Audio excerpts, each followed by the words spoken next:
Hi friends, అందరూ ఎలా ఉన్నారండి? మేమైతే చాలా అంటే చాలా బాగున్నాం. ఇది వచ్చేసి నేను మిల్లెట్స్తో అయితే దోశలు అయితే వేస్తున్నాను. దానికోసం అయితే నేను ముందుగా జొన్నలు ఒక గ్లాసు, రాగులు ఒక గ్లాసు, ఇంకా సజ్జలు ఒక గ్లాసు, ఇంకా మినపప్పు ఒక గ్లాసు, ఇంకా రైస్ అయితే ఒక గ్లాస్ మాట అన్నీ ఈక్వల్ క్వాంటిటీలో తీసుకుని నానబెట్టుకోవాలండి. బాగానే ఎంతసేపు నానాలంటే కనీసం 8 అవర్స్ అయినా నానబెట్టుకోవాలండి. అప్పుడైతేనే బాగా నానితే, రాగులు నానతాకి టైం పడుతుంది. చిన్నగా ఉన్నా సరే అవి నలుగుతాకి కూడా చాలా టైం పడుతుందండి. మిక్సీ చేసుకున్నప్పుడు కూడా చాలా టైం టేకింగ్ తీసుకుంటుంది. ఇంకైతే మిక్సీ చేసేసుకుని ఇందులో సాల్ట్ అయితే వేసేసుకుని నైట్ అంతా ఉంచేసాను. మార్నింగ్ లేవగానే చూడండి ఎంత బాగుందంటే, చూసారా ఎలా ఉబ్బిందో పిండి. సూపర్గా ఉబ్బిందండి. ఇలాంటివి దోశలు వేసుకుంటే చాలా బాగుంటుంది. చాలామంది అప్పటికప్పుడు రుబ్బుని పిండిలు దోశలు అయితే వేస్తారు, కానీ అసలు టేస్ట్ ఉండవండి. ఇలాగ నైటు నానిన పిండి ఎప్పటికైనా సరే టేస్ట్ ఉంటుంది. నాకు అయ్యే ఇష్టము. కొంతమందికి కొన్ని ఇష్టాలు ఉంటాయి కదండి. నాకైతే నానిన పిండి ఇడ్లీ అవనివ్వండి, దోశలు అవనివ్వండి, పిండి నానితేనే నేను తింటాను, లేకపోతే నాకు అంత నచ్చదు. చాలామంది మిక్సీ పట్టేసుకుని ఫ్రిడ్జ్లో పెట్టేసుకుంటారు, అది కూడా టేస్ట్ ఉండదు. ఇంకైతే ఐరన్ రేక్ మీద అయితే నేను దోశలు అయితే వేసుకున్నాను అనమాట. అది కూడా స్లోలో పెట్టుకుని కాల్చుకుంటున్నాను. మా పిల్లలకి క్రిస్పీగా ఇష్టమండి, అందుకనేసి స్లోలో పెట్టి కాల్చుతున్నాను. హైలో పెట్టేస్తే కొంచెం మెత్తగా వచ్చేస్తాయండి దోశలు. వీళ్ళకి మెత్తగా ఉంటే పిల్లలు తినరు, మేమైతే తింటాం, కానీ వాళ్ళకి కొంచెం క్రిస్పీగా కావాలన్నమాట. అందుకని స్లోలో పెట్టుకుని నేనైతే ఇలా దోశలు వేసుకుంటున్నాను. దోశలు వేయాలంటే చాలా పెద్ద పని కదండి. చాలాసేపు గ్యాస్ కాడ అయితే నుంచోవలసి వస్తుంది. ఒక్కొక్కరికి వేసినప్పటికి మన కాళ్ళు అయితే లాగేస్తాయి కదండి. ఇంకా మేము టిఫిన్ అయితే తినేసిన తర్వాత పని అయితే చూపిస్తాను మీకు. ఇదైతే పెళ్ళికూతురు సెట్ అండి. పెళ్ళికూతురు సెట్ అంటే నక్లీసు, హారం, ఇంకా చౌలీలు, పాపిడి బొట్టు, చాలా అంటే అన్ని ఉంగరాలు. ఇవి అయితే పాపిడి బొట్టు అండి, తలకిలా పెడతారు కదా, చూపిస్తాను అన్నీ ఒకసారి మా పిల్లలకి పెట్టి మీకైతే చూపిస్తాను అనమాట. ఇవి ఇందులో ఎన్ని రకాలు ఉన్నాయో తెలుసండి. చైన్కి ఏమో చిన్న రకం, ఎట్లేదన్నా 5-6 రకాలు డైమండ్స్ అయితే అంటించమాట. ఇట్లకి గమ్ము కూడా బయట ఉంచకూడదండి. ఇట్లా గమ్ము పెట్టేసాక గమ్ము ఫ్రిడ్జ్లో పెట్టేయాలి, లేకపోతే గట్టిగా అయిపోతుంది అనమాట. ఇవన్నీ చేసిన తర్వాత అయితే మొత్తం అన్నీ పెట్టుకుని మా శృతి అయితే చూస్తున్నారు కదా నక్లీస్ ఎంత పెద్దగా ఉందో.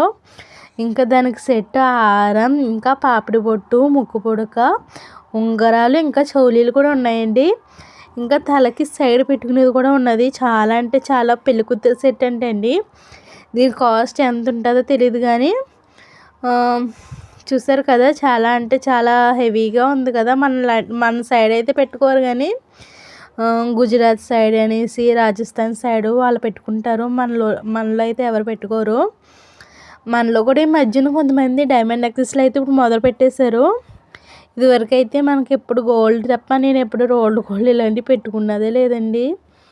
ఎందుకో నాకు సిగ్గుగా అనిపిస్తుంది అన్నమాట. ఇలాంటి ఇంత పెద్ద పెద్ద పెట్టుకోలేదు ఎప్పుడు నేను. ఇంకైతే ఫైనల్గా ఈ లుక్ అయితే బాగుంది కదండి. ఇవి చేయటానికి నాకు 10 సెట్లు అయితే ఇచ్చింది. 10 సెట్లకి నాకు 1 వీక్ అయితే పట్టేసిందండి మొత్తం సెట్ అంతా తయారు చేయటానికి. ఇంకా అది ఊరెళ్ళి ముందైతే మొత్తం మెటీరియల్ అయితే ఇచ్చేసి అది పెళ్ళికైతే వెళ్ళిందన్నమాట. ఇవి చేయటానికి మాకు 1 వీక్ పట్టింది పూర్తిగా 10 సెట్లు అయితే చేయటానికి. ఈ వర్క్ చూసి మీరే చెప్పండి, నేను ఎలా చేశానో కామెంట్ చేసి చెప్పండి. నిజంగా ఇవి మనం బయట కొంటే ఎంత కాస్ట్ ఉంటాయో కూడా కామెంట్ చేసి అయితే చెప్పండి. ఇవి అయితే నా చేతులతో నేనే చేశాను. ఇంకా మా శృతి అయితే మధ్యలో పెద్ద పెద్ద డైమండ్స్ ఉన్నాయి కదా, అయితే అది హెల్ప్ చేసింది. ఇంకా ఇది చేయటానికైతే చాలా అంటే చాలా టైం పట్టిందండి. ఇంకా చూడటానికి కూడా చాలా బాగున్నాయి కదా. ఇందులో కలర్స్ కూడా ఉన్నాయండి. గ్రీన్ కలర్ ఉన్నది, ఇంకా మల్టీ కలర్స్. నాకైతే ఈ కలర్ ఇచ్చింది, కానీ ఇంకా చాలామంది చేస్తారు కదా, ఒక్కొక్కరికి ఒక్కొక్క కలర్ అయితే ఇచ్చిందన్నమాట. మా చిన్నమ్మాయి అయితే ఈ పాటతో ఒక డ్యాన్స్ కూడా వేసేసింది. అదొక దేవుడు వేషం వేసుకున్న వాళ్ళు ఇలాంటివి పెట్టుకుంటారు కదా, అలాగమాట. ఇది పెళ్ళికూతురు సెట్ అండి. పెళ్ళికూతుర్లు చాలామంది పెళ్ళిళ్ళకి అయితే పెద్ద పెద్ద లంగాలు కట్టుకుని ఈ సెట్ అయితే కొనుక్కుంటారు అన్నమాట. దీని కాస్ట్ ఎంత ఉంటుందో కామెంట్ చేసి చెప్పండి, నేను వాళ్ళకి చెప్తాను.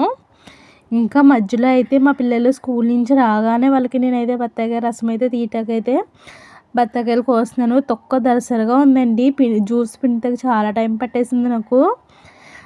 ఎప్పుడైనా తొక్క పలసగా ఉన్నది కొనుక్కోవాలి కదండి, కొన్ని పలసగా ఉన్నాయి, కొన్ని ఏమో తొక్క గట్టిగా ఉందన్నమాట. ఇంకా జ్యూస్ తీసినప్పుడు నా చేతులు అయితే చాలా నొప్పి వచ్చేసినాయి. ఇంకా హౌస్ వైఫ్ అంతే కదండి, ఇంకా అన్ని పనులు చేయవలసి ఉంటుంది కదా.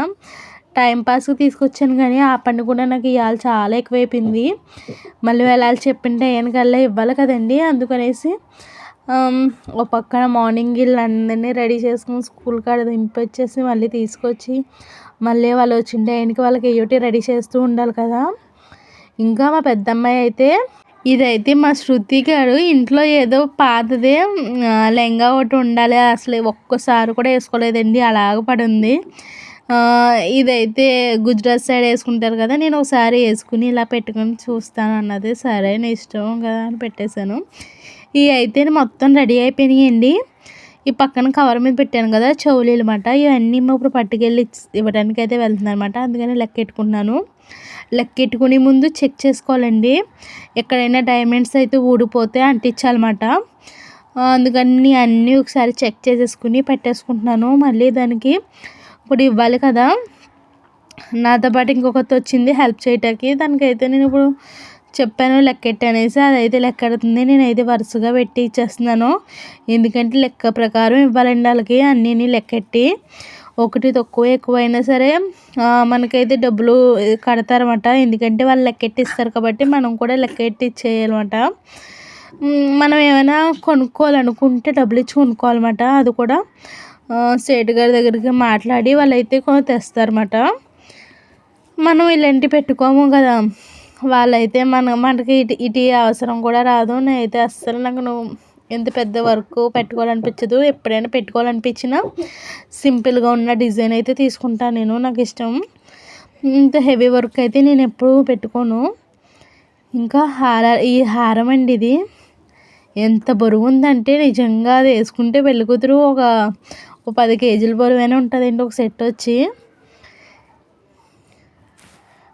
ఇప్పుడు టైం వచ్చేసి 6 o'clock అవుతుందండి. ఇవి ఇచ్చేసి వచ్చేసి ఇంకా పిల్లలకి ట్యూషన్ కూడా టైం అయిపోతుంది. వాళ్ళ ట్యూషన్కి రెడీ చేసేసి వాళ్ళని ట్యూషన్కి పంపేసి వంట కూడా చేసుకోవాలి. ఇంకా ఈయనైతే త్వరగా వచ్చేస్తున్నారు ఇంటికి, వచ్చినప్పటికల్లా వంట రెడీగా అయితే చేయాలి ఇప్పుడు. అందుకని ఈయన్ని చేస్తే ఊరుకోరమాట ఇలాంటివి, అందుకని ఈయన రాకముందే అన్ని సర్దేస్తున్నాను. ఈయన ఇంటికి వచ్చే లోపు ఏమీ లేకుండా అన్నీ దాసేయాలండి, లేకపోతే ఈయనకి ఎలా పని చేయటం నచ్చదన్నమాట. నేను ఈయన లేనప్పుడు మాత్రమే టైంపాస్కి అయితే తెచ్చుకుంటాను, ఎందుకంటే ఈయనకి ఇలాగ పని చేయటం నచ్చదు. ఇంట్లో పనే చేసుకోమంటారు, పిల్లల్ని చూసుకుని వాళ్ళని చదివించుకో, ఇలాంటివి ఏమీ తీసుకురావద్దని చెప్తారన్నమాట.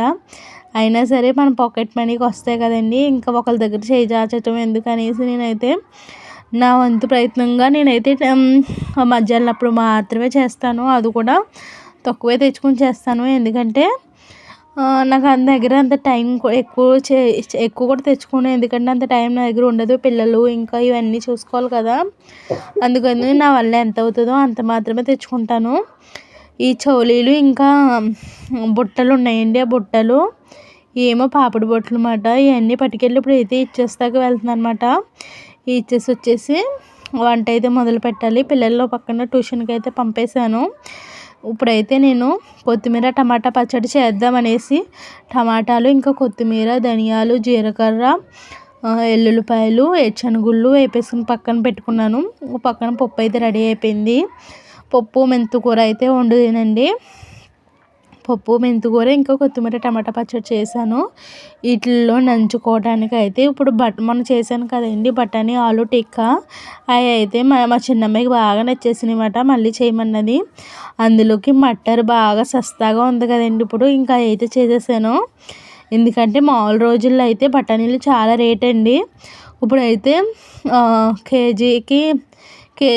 కేజీ 40 రూపాయలకి వచ్చేస్తున్నాయండి. పావు కేజీ 40 వచ్చి, అలాంటివి కేజీ వస్తున్నాయి పావు కేజీ డబ్బులు పెట్టి. ఇంకెక్కువ తెచ్చేసుకుని ఎక్కువ యూజ్ చేస్తున్నాం అన్నమాట మేము. ఇంకా బంగాళదుంపలు ఉడకపెట్టేసుకుని నలిపేసి పక్కన పెట్టుకుని ఇంకా బఠానీలు మిక్సీ పట్టేసుకుని అవి కూడా పక్కన పెట్టాను. ప్లేట్లో అయితే శనగపిండి, ఉప్పు, కారం, మసాలాలు అయితే వేసేసి ఇవన్నీ ఇప్పుడు కలిపేసుకుని మనం చిన్ని వడల్లాగా అట్ల రేకు మీద కాల్చుకుంటామన్నమాట. టేస్ట్ అయితే చాలా బాగుంటుంది. మా శృతి అయితే తినలేదు కానీ మా చిన్నమ్మాయికి బాగా ఇష్టం. ఇందులో ఒక ఆనియన్ కూడా యాడ్ చేయాలి. ఇంకా వన్ అండ్ ఫేవరెట్ డిష్ అయిపోయిందండి మా చిన్నమ్మాయికి అయితే. ఇది బాగా నచ్చేసింది. వీటితోటే కూర కూడా రెడీ చేసుకోవచ్చు. అది కూడా మీకు ఒక వీడియోలో అయితే చూపిస్తాను. బజ్జీల కింద వేస్తే బాగా నూనె లాగిస్తుంది కానీ ఆవిరి మీద అయితే ఉడకబెట్టి కర్రీ చేసుకోవచ్చు. అది కూడా ఒక వీడియో అయితే నేను పోస్ట్ చేస్తాను. టేస్ట్ అయితే చాలా బాగుంటుందండి. ఆలు మటర్ కట్లెట్లు అయితేని చెప్పాను కదా లాస్ట్ వీడియోలో. ఇక్కడ వాళ్ళు అయితే ఇలాంటి కట్లెట్స్ బయట అమ్ముతారు కదా, వాళ్ళైతే బ్రెడ్లో పెట్టుకొని తినేస్తారండి. ఇంకేం తినరన్నమాట. వాళ్ళు ఇదే ఫుడ్ అయిపోతుంది. చాలామంది ఫ్యామిలీకి దూరంగా ఉంటారు కదా, అలాంటి వాళ్ళు అయితే ఇలాంటివి తినేస్తారు. మనకైతే అమ్మ చేతి వంట ఎలాగ మిస్ అవుతాం కదండి. హాస్టల్లో ఉన్నవాళ్ళు, బయట ఉన్నవాళ్ళు, అలాంటి వాళ్ళు అయితే ఇంకా బయట కొనుక్కొని తినేస్తూ ఉంటారు అన్నమాట. టేస్ట్ అయితే చాలా బాగుంటుంది దీంట్లో. ఇక్కడైతే రోడ్ సైడ్ స్ట్రీట్ ఫుడ్ ఉంటుంది కదా, అందులో చికెన్ కట్లెట్లు కూడా ఉంటాయండి.